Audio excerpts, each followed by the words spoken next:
अस्सलाम वालेकुम, welcome back to my channel. आज हम इस वीडियो में बात करेंगे काली मिर्च के फ़वाइद के बारे में। काली मिर्च हर घर के किचन में मौजूद होती है। काली मिर्च का इस्तेमाल खानों में एक अहम जुज़ की हैसियत से किया जाता है। यही वजह है कि इसे मसालों की मलका कहा जाता है।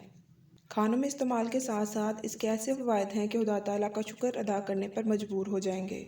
सबका जिक्र करना तो नामुमकिन है, चंद दर्ज हैं। काली मिर्च हाजमे को आसान और मैदे को फाल बनाती है। ग़िज़ाएँ मुनासिब तरीक़ा से हज़म होने के बायस आप कभी भी डायरिया या कब्ज़ का शिकार नहीं होंगे। और जिनको भूख कम लगने की शिकायत होती है, इनके लिए काली मिर्च बहुत फ़ायदेमंद है। काली मिर्च एंटीबैक्टीरियल होती है, इसलिए इसका इस्तेमाल नज़ला और खांसी में राहत बख्शता है। एक चाय का चम्मच शहद के साथ ताज़ा पीसी हुई काली मिर्च खाने से बहुत जल्द आराम आ जाता है।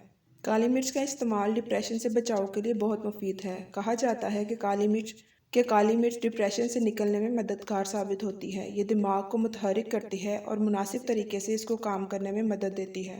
काली मिर्च का इस्तेमाल जिल्द को बेहतर बनाता है। पिसी हुई काली मिर्च का शहद या दही में मिलाकर इस्तेमाल दौरान खून को बेहतर बनाता है, जिसके सबब जिल्द को ज़्यादा ऑक्सीजन मिलती है। खाने में इसका इस्तेमाल जिल्द पर मौजूद झुर्रियों और दानों को दूर करता है। जोड़ों और असाब के दर्द में मुब्तला अफराद के लिए ये कारआमद नुस्खा है। खाने का 1 चम्मच काली मिर्च का पाउडर तिलों के तेल में फ्राई कर लिया जाए और इस वक्त तक फ्राई किया जाए जब तक सारा मुआद काला ना हो जाए। इसके बाद इस तेल से इस जगह पर जहां दर्द हो मालिश की जाए तो चंद हफ्तों में ये मर्ज जाता रहेगा। काली मिर्च और तिलों के तेल के अमीज़े से शरियानें फैल जाती हैं, जिससे दर्द कम हो जाता है। अगर आपको मेरी ये वीडियो पसंद आए तो लाइक, सब्सक्राइब और शेयर करना मत भूलिएगा।